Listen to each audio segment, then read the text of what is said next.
The power of color. For different faiths across the globe, color once illuminated the divine. Over centuries, artists have paid for pigments worth more than their weight in gold. Glorified in color's ability to evoke love and passion. Created artworks that proclaimed a new era in golden hues. Even abandoned color in despair. In the modern world, color has become available to all. But is it merely decoration? Or can it offer us a glimpse of something spiritual?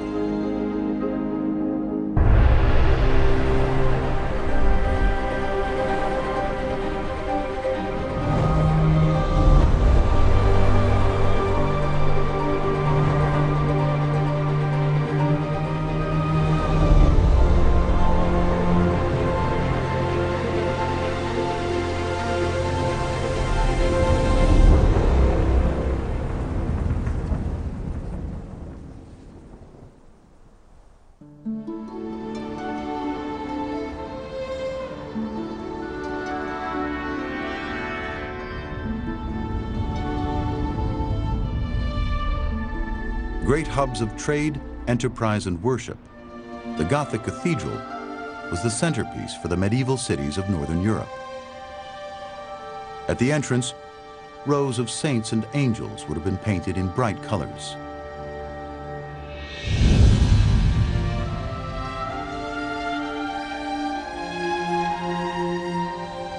Today, a light show projected onto Amiens Cathedral can recreate how color was once used to evoke a vision of heaven.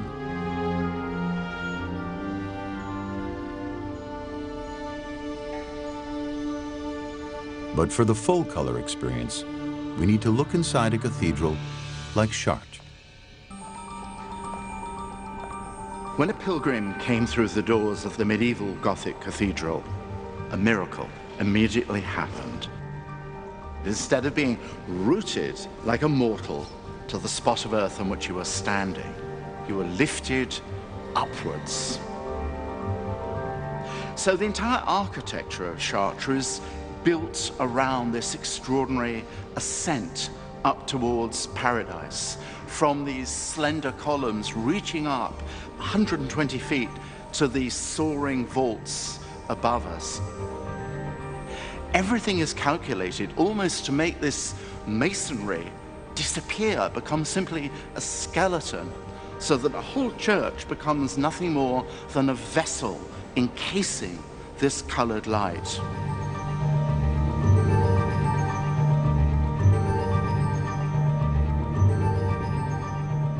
All around are stories of the Bible, of Christ, the Virgin Mary, and the holy saints. These aren't typical stern archetypes, but flesh and blood figures depicted in blazing color.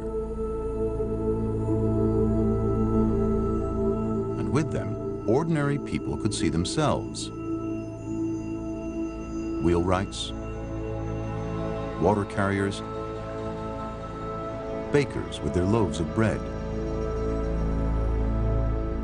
Ici à la cathédrale de Chartres, nous avons le plus bel ensemble conservé de verrières du XIIe et du XIIIe siècle. La distinction profane-sacrée, elle est bousculée.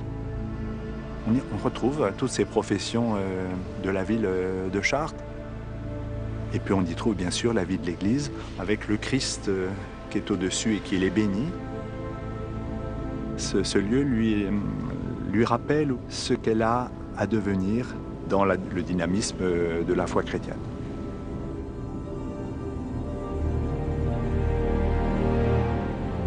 The medieval mind thought that certain material things, above all gems, rubies, sapphires, topazes, had the power to transport you from your earthly world up into the immaterial world of heaven. And what those who built Chartres wanted was to create great windows which were sheets of gem-like radiance. so that when you were inside the walls of the New Jerusalem, you also were given a vision of paradise.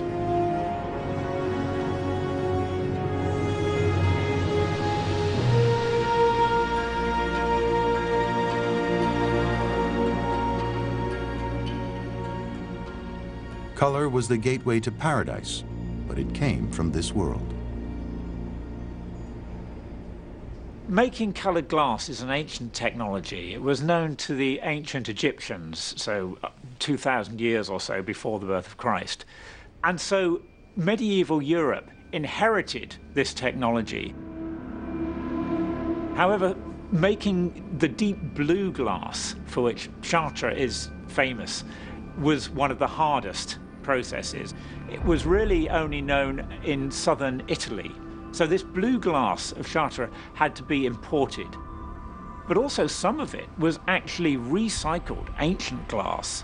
There were records of glass shards being imported from Byzantium and from ancient Roman remains into medieval Europe that would then be melted down and used in the churches.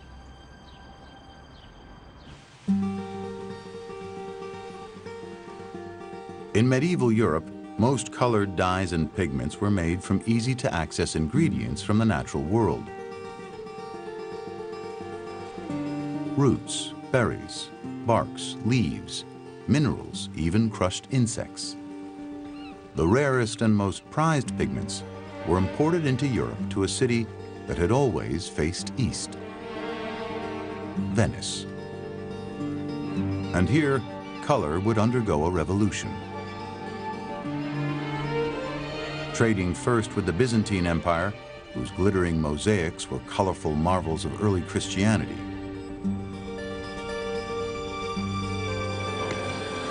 and then with the Islamic world, with its vibrant fabrics and precious pigments, Venice had grown rich. Venice is about water, but it's about water in so many different aspects. You know, water moves, you know, it's diaphanous, it's a reflection of different colours. So, of course, you can see for Venetian artists that colour becomes something which is incredibly important. But the other thing, of course, is simply trade and water. It's the fact that Venice is the great gateway to the East. So most of the pigments that come to define the Renaissance palette all come from the East anyway. They're all coming from India and China, and they're coming through the Ottoman trade routes into Venice.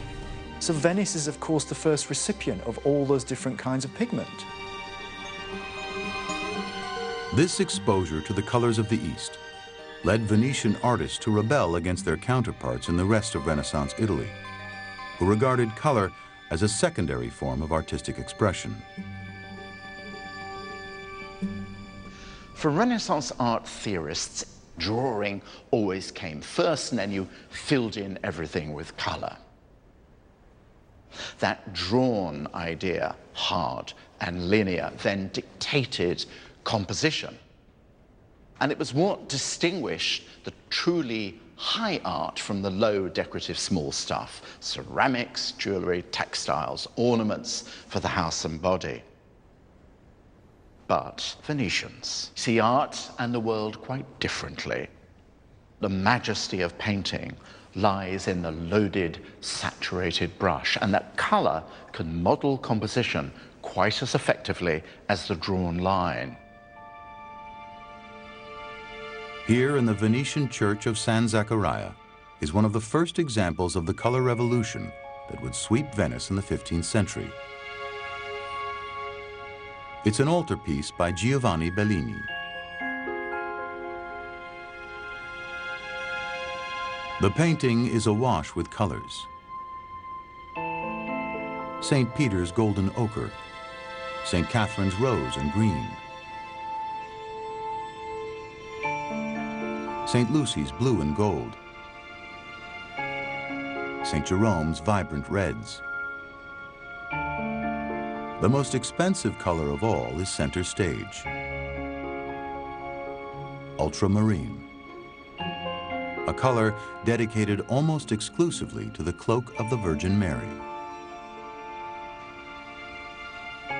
Ultramarine was used since the 13th century to represent the Virgin and her blue mantle, to identify the most important figure through the most expensive color.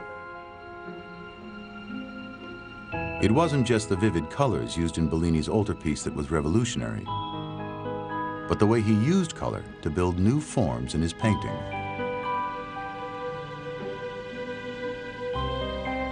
In the San Zaccaria altarpiece, Bellini was very keen in using color without drawing. So it's a sort of synthesis of form and color, which creates that wonderful harmony that we perceive, and we actually don't know why we perceive that harmony, but it's created by those kind of effects. The perfect form with the perfect color. This revolution in the use of color, and with it new artistic power, was taken a step further by Bellini's pupil, Tiziano Vicelli, known as Titian.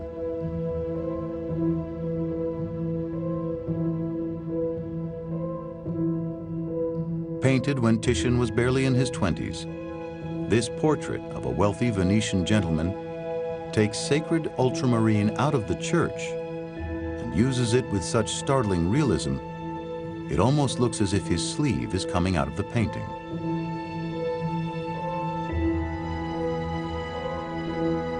The secret was in the preparation of the pigment. What I've got here is ultramarine, the most precious pigment in the Middle Ages and the Renaissance. This is actually modern ultramarine, but in those days it would have come from ground up mineral called lapis lazuli. And it would have had to have been ground by hand into a powder by one of the assistants.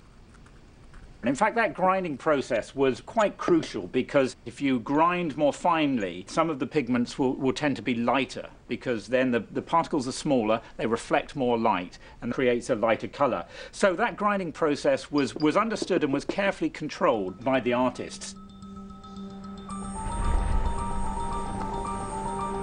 In 1523, Titian would daringly transpose the sacred blue ultramarine of the Virgin Mary onto an intense pagan love story.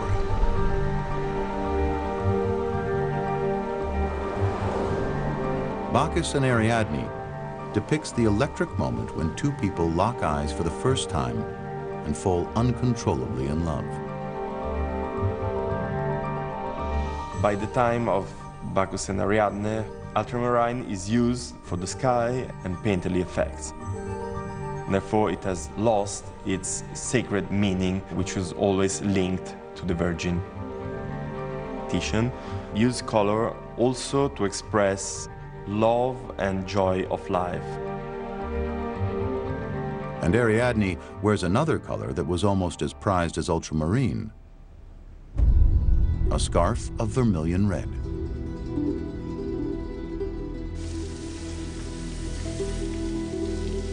Vermilion had been used in Europe for hundreds of years in illuminated manuscripts.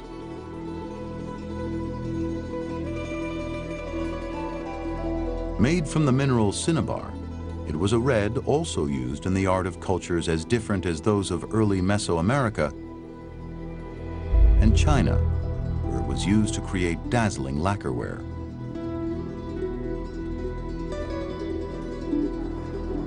While in India, at the far end of the trade routes to Venice, it was used to create the traditional red dot, or bindi, on the forehead.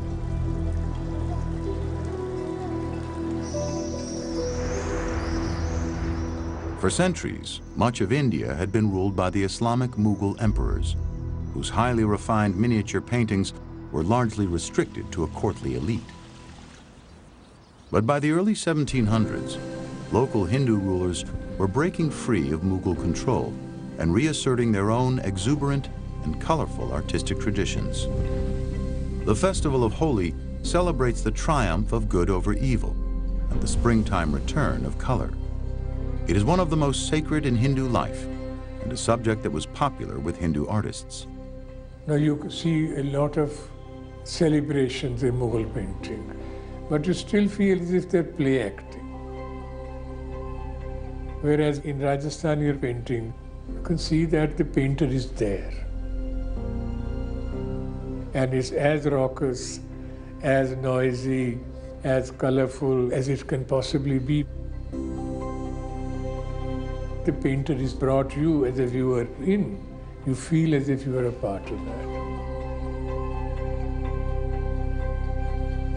This picture stars an Indian Maharaja, a local prince depicted as the commander of karma, here enjoying sexual pleasure, one of the essential goals of Hindu spiritual life.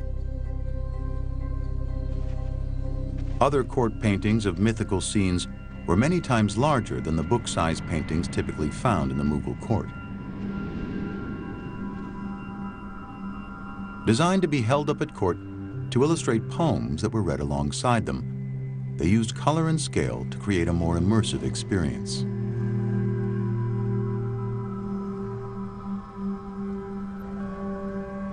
But the apparent simplicity of these images with their blocks of color is deceptive. Because unlike Western art, with its focus on capturing a single moment in linear time, in these pictures, time is cyclical. The same character can appear multiple times in the same picture as it tells its story.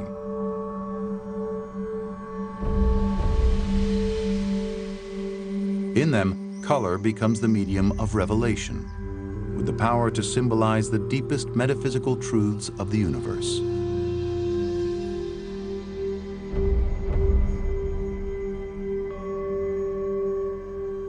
This is the nothing, the absolute of Hindu metaphysics, out of which eventually the world will be created. So the first panel is that nothing, and yet there is something. Because you can see the brushstrokes there, and the brushstrokes, whether voluntarily or not, give a sense of the pulse of the ether. It's not just emptiness, it's not just absence at all. And in the second panel, we have the Mahasiddha, the nearly perfect person, in whom consciousness is dawning, the second stage of the great moment of primordial creation. And this exquisitely painted figure is holding a little flower as though the world is starting to bud and bloom. And in the third panel, finally, the physical material of the world resolves into earthy matter, which is silver. So all we have are silver and gold. Now, nothing like this had ever been seen before in Indian painting. Actually, nothing like it had ever been seen before in all of the history of art. What we've got here is the nearest visualization you can get to of a trance. This trance-like quality, intended to transcend space and time, means pictures like this can be just as easily read from left to right as right to left. We don't know where it comes from, but this is an extraordinary imagination that the man must have had. In the Hindu tradition, the Rajput tradition, time is cyclical. It is never fixed, it keeps coming back. Right? The cycles of time. Flat backgrounds of gold like these had once been popular in European paintings. The shimmer of gold helped balance intense pigments like blue ultramarines and red rose matters seen here in Jesus' robe.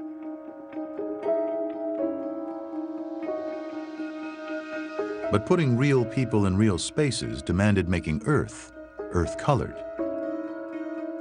And this shift meant shadow and light began to matter much more. The development of printing, especially woodcuts, reinforced this push into ever more complex patterns of black and white, called chiaroscuro.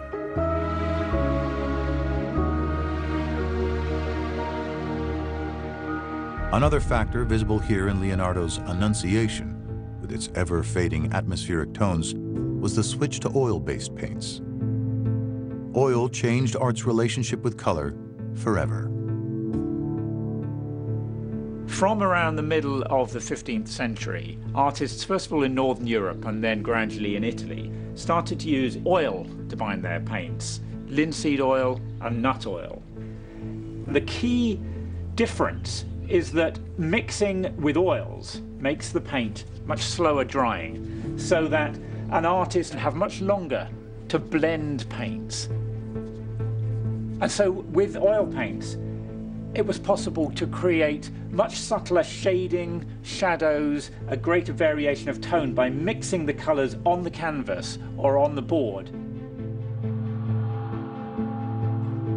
A century after such Venetian masterpieces as Bacchus and Ariadne, intense colors, oranges, reds, blues, or yellows, had become interlocked with light and shade. For artists such as Rembrandt, color even became subordinate to it. In his hand, light and shade could now provide the drama almost on its own. Rembrandt chose a palette dominated by browns because they preserved their natural obscurity in almost any light, helping him to persuade his viewers that his canvases had depth. And not just physical depth. This narrow palette of subdued colors could also conjure the mysteries of spiritual depth and the night. A century later, the Venetian-born painter Giambattista Tiepolo would take the relationship between light, shade, and color and rethink them once more. And during the so-called Age of Reason, he would give light the upper hand, creating works whose figures appeared to share the same physical space as the viewer.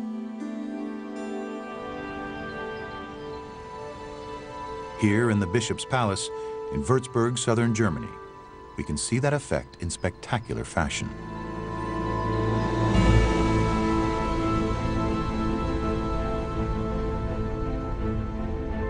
Covering 7,000 square feet, it became one of the largest ceiling frescoes in the world. Depicting Apollo and the continents, Tiepolo paid homage to his patron's image of his own political power. Impossible to take in all at once, the fresco unfolds as you ascend each step of the staircase.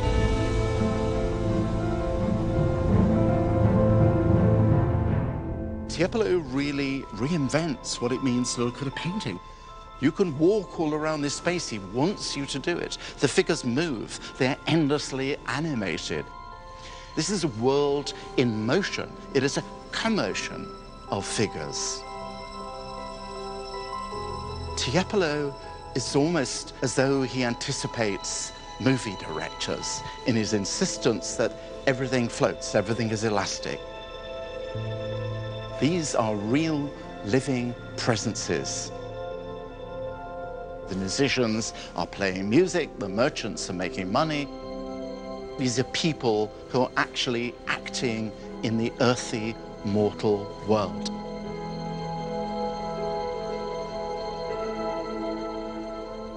And what you feel Tiepolo has turned a corner in art.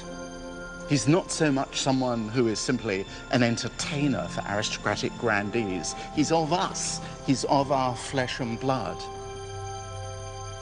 That makes him not so much one of the old masters, but one of the first of the new masters.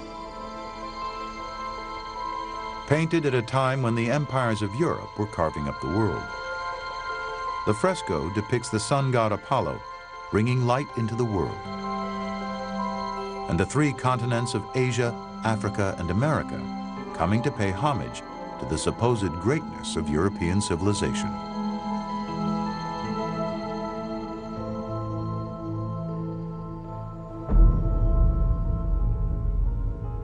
In the decades after Tiepolo's death, one of his students, Francisco de Goya, would paint some of the most idyllic images of the 18th century.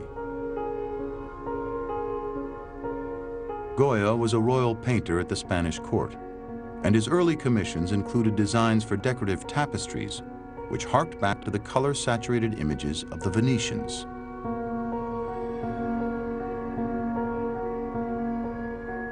In 1788, Goya painted this, the meadow of San Isidro, the annual spring festival to Madrid's patron saint. It seems to be a perfect Enlightenment image, and depicts a world in perfect harmony.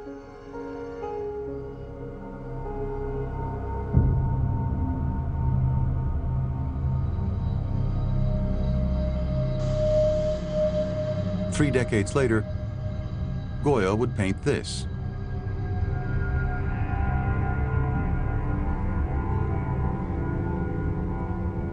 The same scene, but the ordered world now in chaos. Dancing to the tune of a madman on a discordant guitar.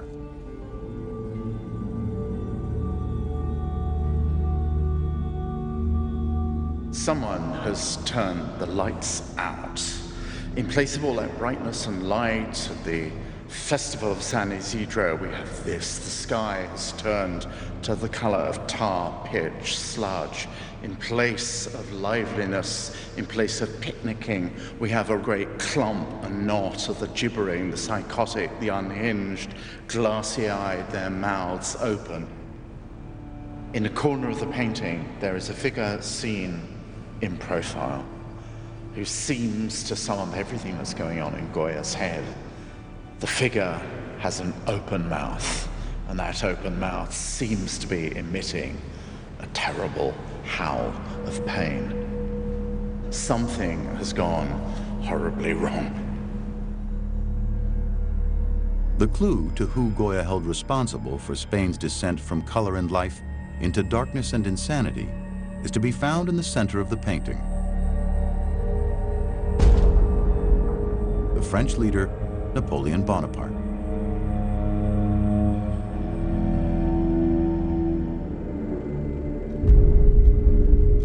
In his 60s, Goya abandoned his role as court artist to bear witness to the irrational forces unleashed by Napoleon's invasion of Spain.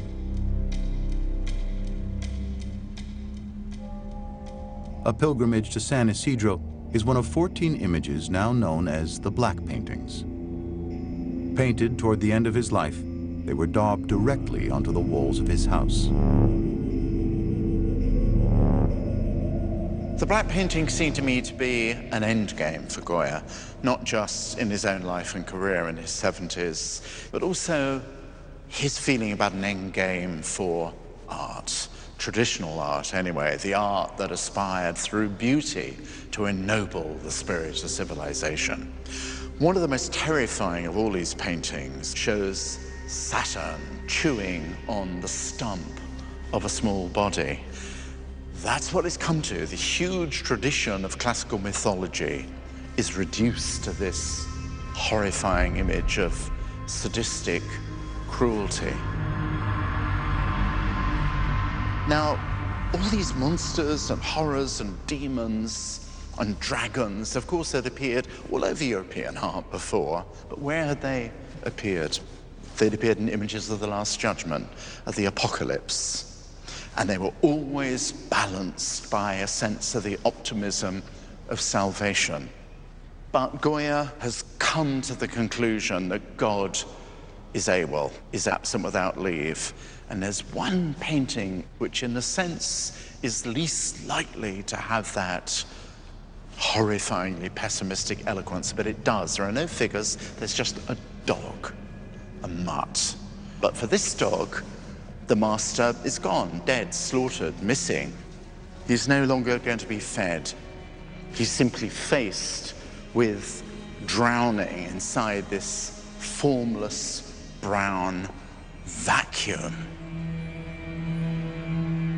It's all come down to this then.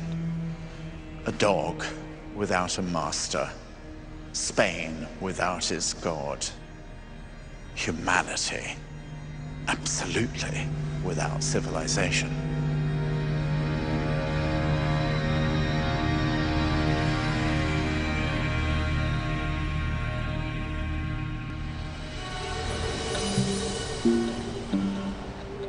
Eventually, a new generation of Western artists would put vibrant color back into European art.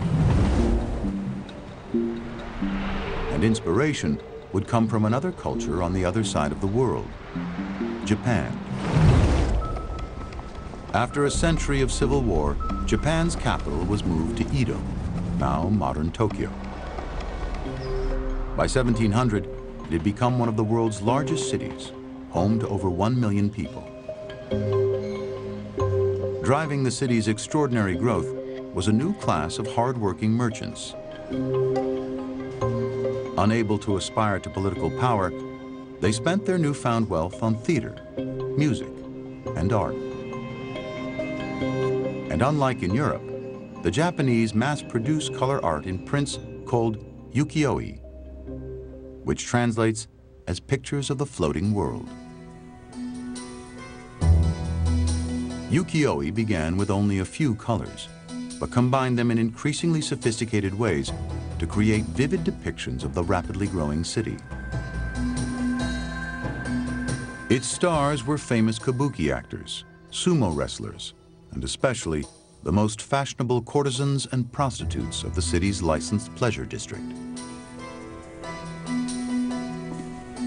And their personal lives became the focus of intense celebrity gossip.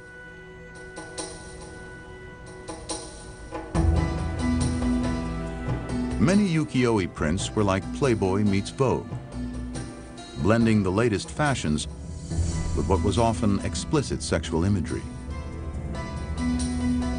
These prints were called shunga and were a kind of calling card for the oiran. Unlike geishas, who traditionally were only entertainers, oiran were pin-up girls and high-class prostitutes who catered to the very wealthy. 浮世絵っていうのは、花魁さんと遊びにいらっしゃった男性にリストとして見ていただくっていう意味ももちろんあったとは思うんですけれども、ファッションリーダーでしたから、もう本当に当時のトップアイドルさんですから、もう人気の憧れの存在ですから、トップアイドルのブロマイドとして持ってるだけでこう眺めて楽しんだ方ももちろんいたと思うんです。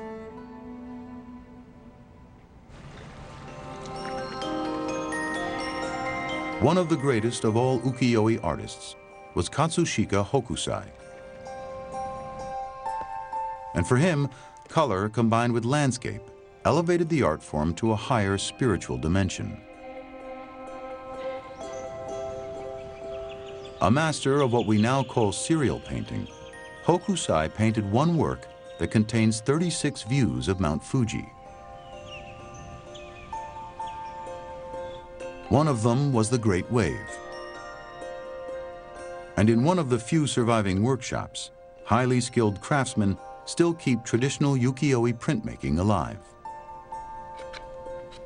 これは、江戸時代の葛飾北斎という人が描いてきた、波浦を今復刻しているんですが、まずこれもともとは北斎で、その墨線を、桜の板に貼りまして、この小刀という、とても、すごい鋭利な刃物なんですが、これで線の両側に筋彫りというのをこうしていきます。はい、浮世絵の彫りで難しいのは、毛割りといいまして、女性の、髪の毛ですね、髪の毛の生え際を彫ることがとても難しいです。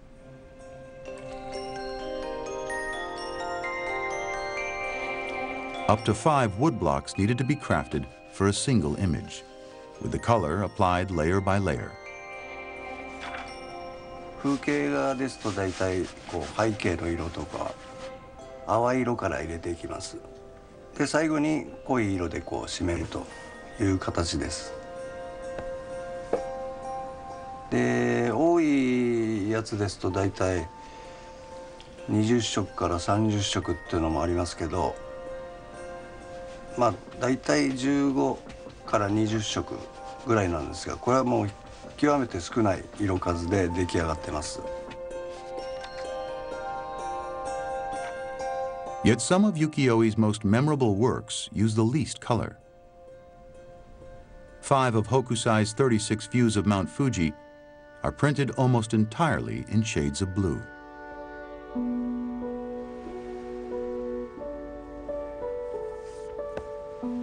This extraordinary image is in a way my favorite from the entire series, more, I'm afraid, than the famous wave. This isn't actually a naturalistic seen, it's actually felt as part of nature. But nature has been translated as if into a different language, into pattern. We read it as the force of nature, even though this is a sort of set of symbols, practically.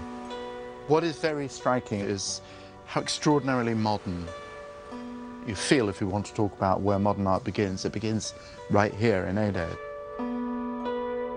Ultimately, ukiyo-e was commercial art for the masses.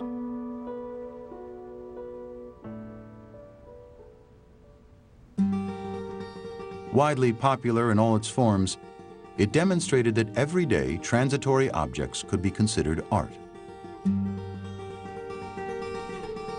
Something that the Impressionists in 19th century France were also trying to do.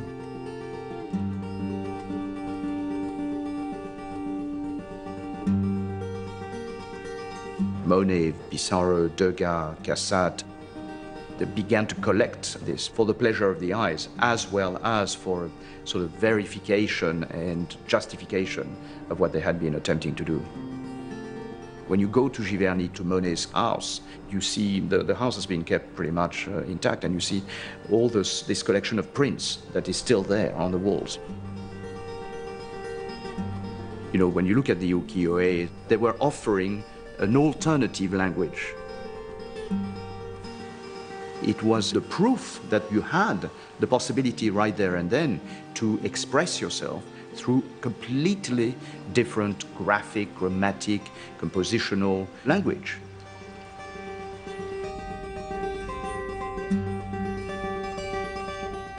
Such was their admiration for the bold, exaggerated colors of ukiyo-e that some Impressionists were inspired to create images in their likeness.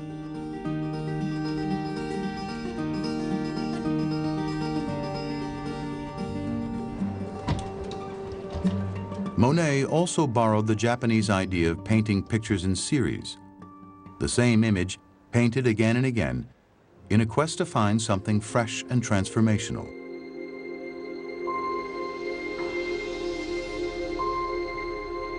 In this series of paintings depicting Rouen Cathedral, we see Monet attempting to transform the optics of color, almost transcending the physical solidity of objects to create a radiant world of light.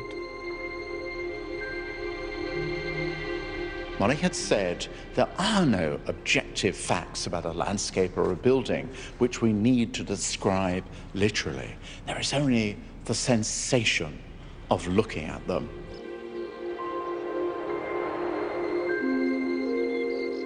And he tries to deliver in these paintings that sensation, so that the front of the church becomes a great sponge that sucks up the light at different moments of the day and delivers this extraordinary euphoria of harmony between the light, our eyes, and that stone. What it builds into is a kind of symphony of color harmony. What, in the end, Monet is painting in this series is nothing short than the color of time.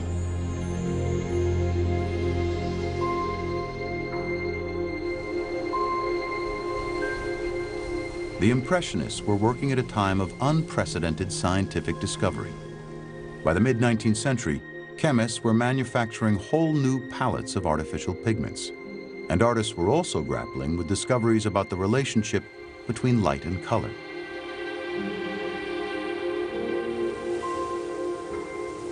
The Impressionists in particular were very interested in trying to understand this difficult relationship between light and color. What in particular artists like Monet concluded was that even what seemed to us to be subdued colors, or even blacks and whites, when you go out into nature and really look at them, they're made up of all kinds of colors. Monet in particular became convinced that shadows, and in fact the atmosphere, air itself, had a kind of violet tinge to it, and so there is a lot of violet in his shadows. In a sense, you could understand Impressionist art as an attempt to try to recreate the colors of nature from the bright, simple colors that we see in the rainbow.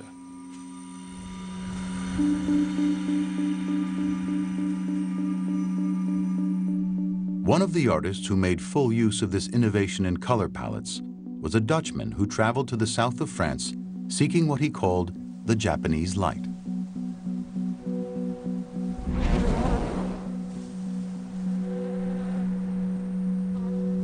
Vincent van Gogh was a painter in a hurry. He started late, he finished early. He had little time to learn what he achieved. But in the time that he did so, he went beyond all of his peers, all of his contemporaries. Aided by the convenience of the first tubed paints, Van Gogh sought to harness the power of complementary colors, like blue and orange, red and green, violet and yellow, seeking to create effects that no other painter had ever achieved before. He suddenly discovers this wonderful contrast of setting one color against another, finding the complementary color. He was interested in setting alight, if you like, the difference between the earth color and the yellow. Now, he can electrify the difference by finding a complementary color. And the complementary color is, of course, his crown, because he knows exactly how to make something go in front of something, how something comes back to you, and then, if it becomes boring, how to excite it with an electricity of color. For Van Gogh, color became a spiritual medium, whose power was such that it could rival, even replace the church in conveying the miraculous force of life. So on a warm night in September in 1888, he comes down from his little apartment in the Place Lamartine in Arles and goes around the corner and he sees this great expanse of the River Rhone with the city of Arles reduced to a little rim of human activity. And somehow this amazing moment speaks to him that he can actually do this cosmic painting. See, you don't need to do Bible paintings. You don't need to go to church. The church of today is this great illumination, like a burst of beauty from a stained glass window. This is the radiance of here and now.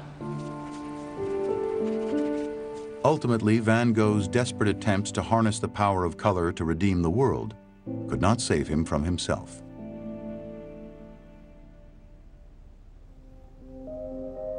But as he had once written, he was paving the way for a new messiah of art, one who would restore light and color to their rightful place.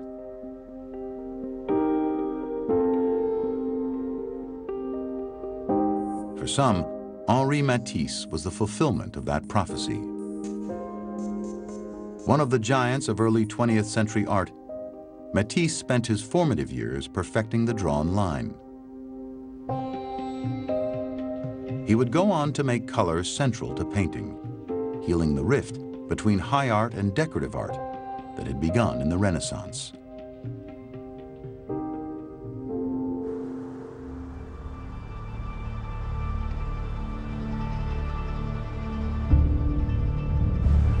In January 1912, Matisse arrived in Tangier, Morocco.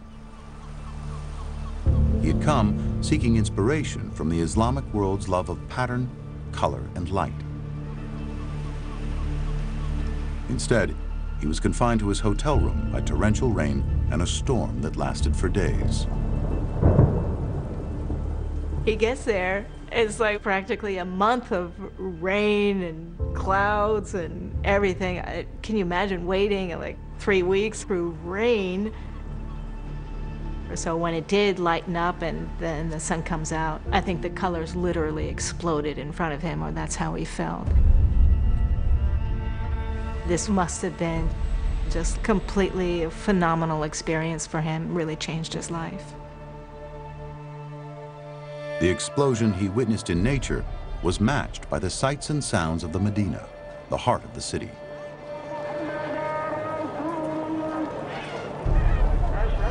And here in Tangier, he found art that still had an instinctive popular appeal.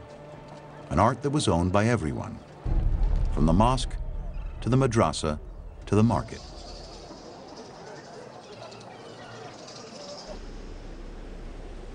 Everywhere Matisse looked was proof of his long-held intuition that color, pattern, and decoration from the Islamic world should never be thought of as the poor relation to that of the West. He came here to Morocco at exactly the time when the place was being battled over by colonial powers. And the title to them doing that depended on their claim to bring civilization to a backward, primitive people. Now, Henri Matisse felt something like the opposite, that Western culture, modern art in particular, would be reinvigorated by understanding that it had something to learn, not something to teach other cultures. With that, he turned everything upside down. Inspired by his experience in a Tangier cafe, Matisse painted this, a picture that in many ways borrows from the tiles and carpets he saw all around him. Le Café Moroccan turns its back on literal representation, pointing the way towards pure color abstraction.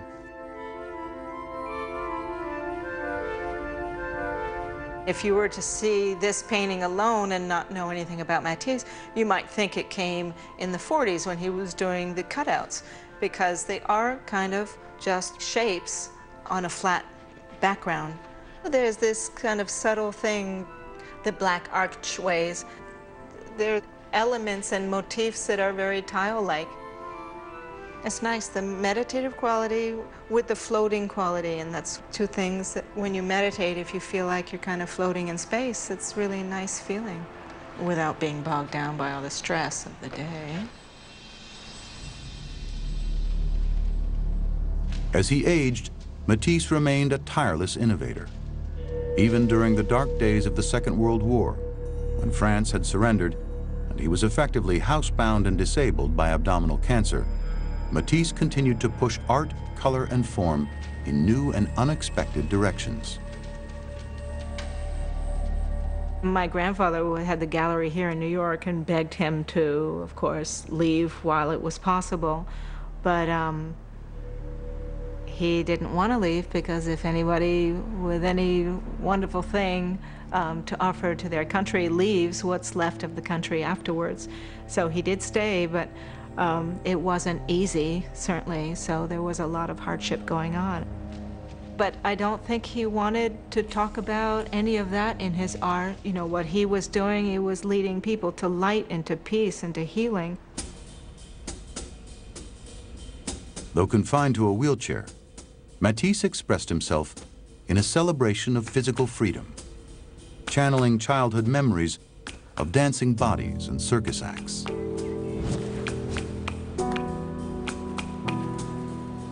He's working now like a paper sculptor, almost as if he's creating the ultimate illustrated children's book. He's carving directly into color. He's letting this blazing color actually build the forms. The speed and the freedom is such that he'd never been able to do when he was painting. And you have the sense that he feels painting, which you can't do physically anyway, is too studious and laborious. And what the cutouts are a great uncorking of creative energy. It's as though there's some sort of electricity that's now pulsing and surging through those old hands of his. Matisse had helped give birth to a new kind of art that opened the gates to abstraction and abandoned the drawn line and conventional image entirely.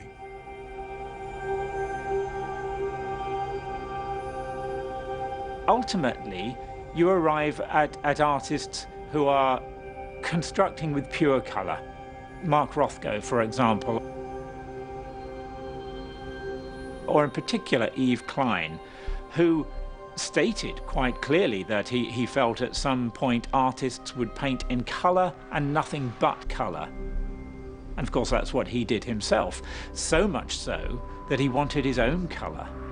And Yves Klein's famous blue is actually the very ancient colour ultramarine, but now it was being produced industrially as a pigment. So you could mix it up in huge vats and cover these canvases and these sculptural forms just with this blue, as Yves Klein did.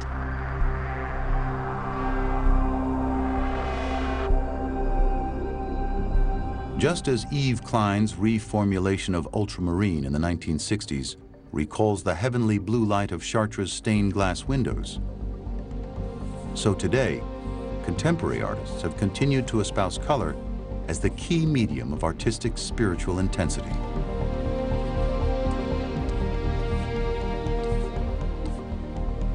When strong colour is used in the early Middle Ages in the Gothic cathedrals, the association is with this idea that light is somehow associated with God. God created the universe, in fact, out of light. So it's a metaphysical idea that pure colour can be used to express something metaphysical.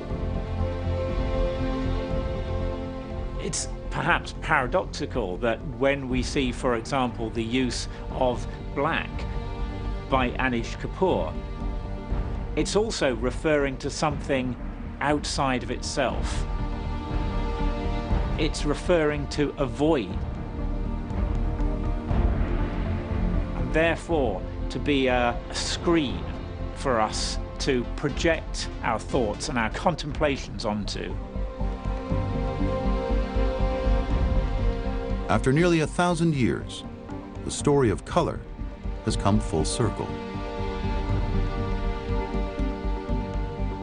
Reunited once more with the deepest spiritual impulses of art.